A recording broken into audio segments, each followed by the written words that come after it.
Good morning, everyone, and happy Tuesday. Happy first day of May. Very exciting. I always love May because it means that the warm weather is on its way, and clearly this week it's finally going to be nice. And it figures because I'm going away on Saturday for a week, and it's going to be nice next week here too. But I'm here to talk about pet food labels because 96% of pet owners feed their pets kibble, and most of them do not look at the ingredients on the bag. So I wanted to talk a little bit about that. If you do get my newsletter, the topic is pet food labels, and it goes a little more in depth than what I'm going to say today. But in case you can't catch this video, that is a good place to get all that information. So, the pet food companies are good at sliding things by, and there's a lot of things they don't want you to know, but I'm here to tell you the things they don't want you to know because you deserve, as a pet owner, to know these things. So, and a lot of this information is from Dr. Karen Becker's documentary and Rodney Habib's documentary about pet food, in case you're wondering where this came from. The majority of pet foods are 50 to 70% sugar. Because they use starch as a base ingredient, the starch is converted into sugar when the body breaks it down because two reasons. One, it's the cheapest ingredient you can have, and that's why a lot of them are flour or corn or something like that. And the owners don't recognize some of the different types, so even if people start to figure out, oh, corn is bad, then they'll use a different type, and then people say, oh, well, it doesn't have corn, so it's okay. You always have to read the label. You wouldn't, I guess that's not true for everybody, but a lot of people wouldn't eat something from the grocery store if they don't read the label on the back to find out what's in it. Interesting thing, the cancer rates in most pets, and in this case the statistics are for dogs, is greater than 1 in 2 dogs. Meaning if you have 2 dogs, there's a high probability that one or both dogs will get cancer. And why? Because cancer feeds on sugar. And since the food that most dogs are eating is majority sugar, you're feeding the cancer in your dog by giving them those little brown kernels that are heat processed, and the heat processed actually destroys a lot of the nutrients in the food, meaning they're not even getting the nutrients that they need, which is why I'm seeing so many cases of skin problems and lung issues and allergies and rashes. It's just absurd how much of it I'm seeing. So I really wanted to bring this to your attention because I could rant about this topic for 10 minutes, but I'm going to try not to. Important fact number 2 or 3, I guess. Dogs do not need carbohydrates. Unless they're in an important life stage like pregnancy or they're lactating or something like that, then their body doesn't need carbs. They can process them in small quantities, but biologically they do not require carbohydrates. Another myth about kibble is that kibble, the little brown kernels, clean your pet's teeth because they're dry. And fun fact, because they're mostly made of sugar, the kibble actually promotes plaque buildup on their teeth. They don't clean them. What actually cleans your pet's teeth is when they eat meat. And the grinding of their back teeth to break down the meat is what actually cleans their teeth. So that's why pet dentists make so much money, because 96% of pet owners feed their pets kibble. I'm not saying all kibble is bad, but probably 90 to 95% of kibble is majority carbs.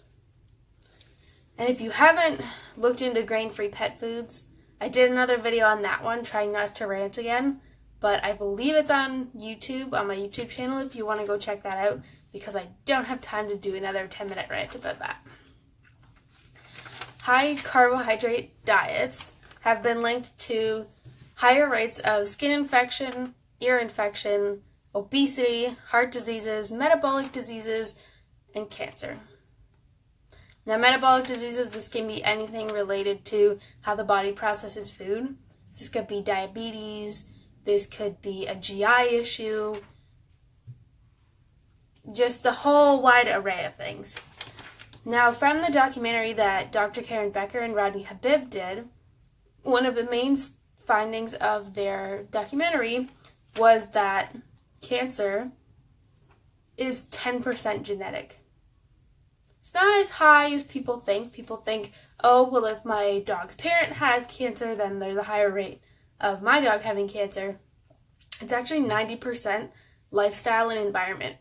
So if they live somewhere where they don't get exercise and they get fed grocery store tier kibble, then there is a very high probability they will develop cancer in their lifetime.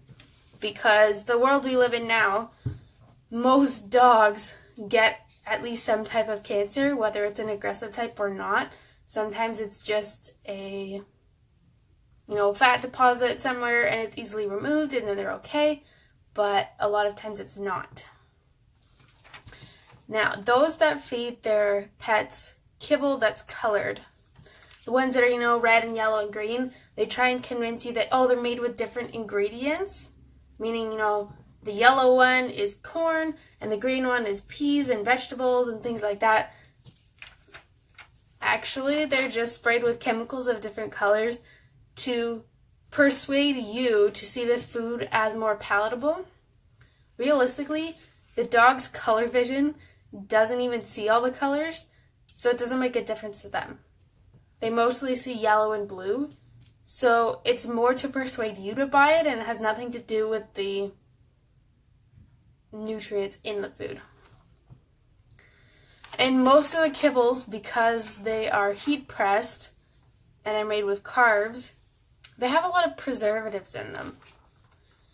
So there's specific names of them in my newsletter, but realistically, because of the convenience of kibble, you can leave the bag open, you take a scoop and you dump it in the bowl and then your dog eats it. It's much more convenient than wet food, which has to be kept in the fridge and is sold in individual cans. Raw food, which you have to keep buying and replenishing, freezing and unfreezing, and dehydrated, that there has to be a large amount of preservatives in that bag for it to last as long as it takes your dog to eat the actual bag. Because realistically, most bags last upwards of 3 weeks. I know when I first got Kaya, the lady we got her from had been feeding her kibble, and we switched her to a grain-free immediately, which I then learned wasn't as great as I thought it was, and then I switched her to something else that was for sensitive stomachs. She did better on that, and then I switched her to raw. She's been doing much better, although I have had to switch raw brands once. A little bit about grain-free really quick.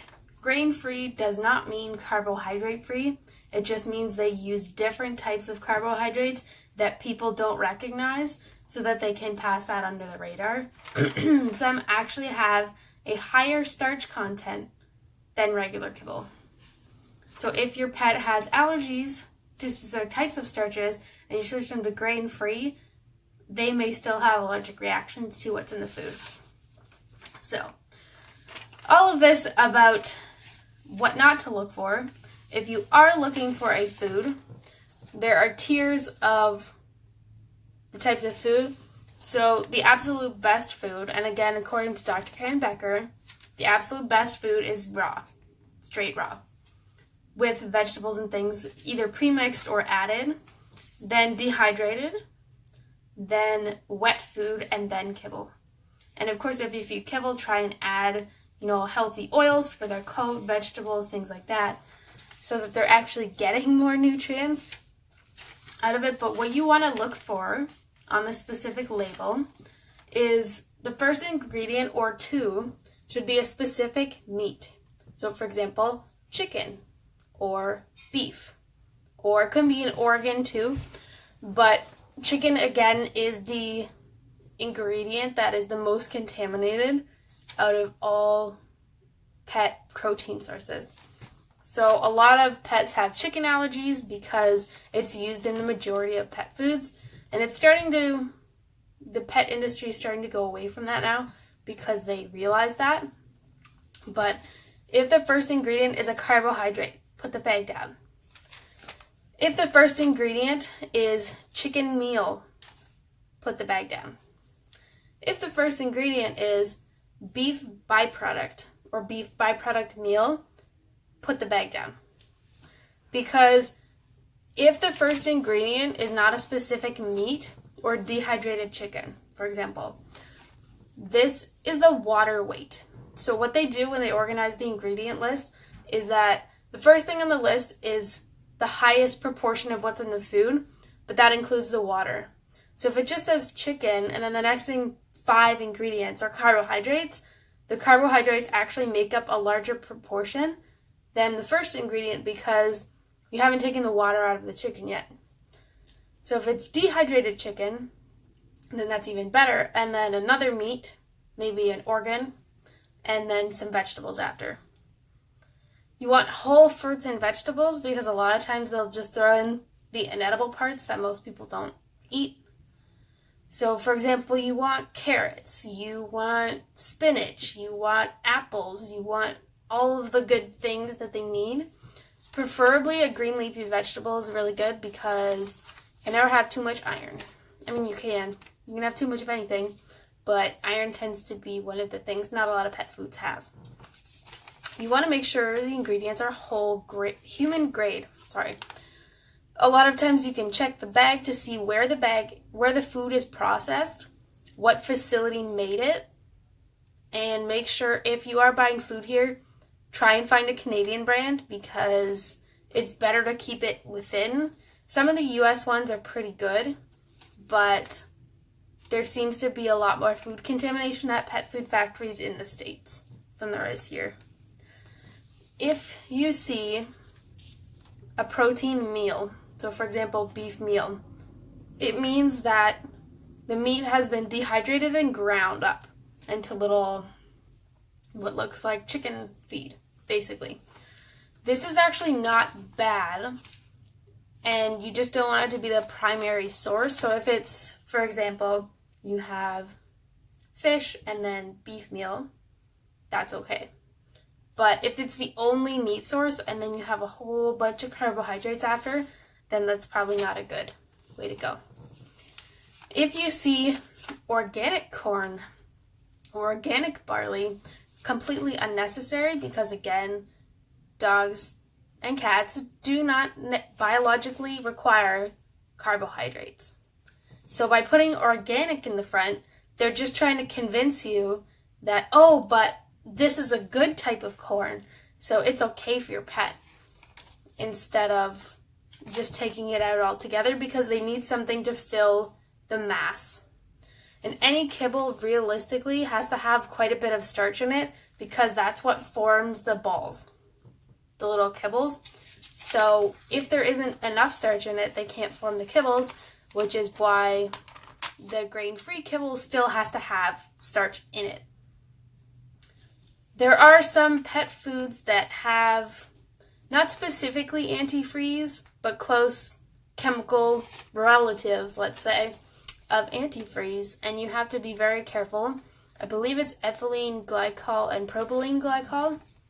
They are typically at the bottom of the list of ingredients or are used in the coloring chemicals, but definitely do take a look at that because I watched a video of Dr. Karen Becker going through pet foods, and the majority of the bags had carb, protein, a bunch of chemicals, and then something else bad at the bottom. When you are looking at treats, and I've noticed this with a lot of treats, when Kaya was little, I went and I got all the ones that I thought looked good, and we tried them to see which one she likes the best. And we have to have some big ones and some little ones for training. But the majority of them have carbohydrates as the first ingredient or a byproduct. So when you're looking at treats, the simplest thing to do is pick one that's a single ingredient. So for example, dehydrated whitefish. There's a brand called Pure Bites, which only does single ingredient treats. They have fish, they have beef, they have sweet potato, which is actually not bad for them, but you want to make sure you do have some meat treats in there. There's some that have fresh fruits and vegetables in them. There's some that have, blueberries or cranberries or coconut oil, or there's some to clean their teeth with mint in them, things like that. But if you're picking a treat, if it has more than, I would say, 5 ingredients, put the bag down. Because realistically, they don't need that many, even if it's jerky. You dehydrate it, they're still going to have to add some type of preservative to it, depending on how long it takes them to make it, ship it, and sell it. So do make sure to look at the ingredients. That is the end of my rant on pet food labels. If you have any more questions or are curious about what your pet's eating and want to talk about it, then feel free to message me.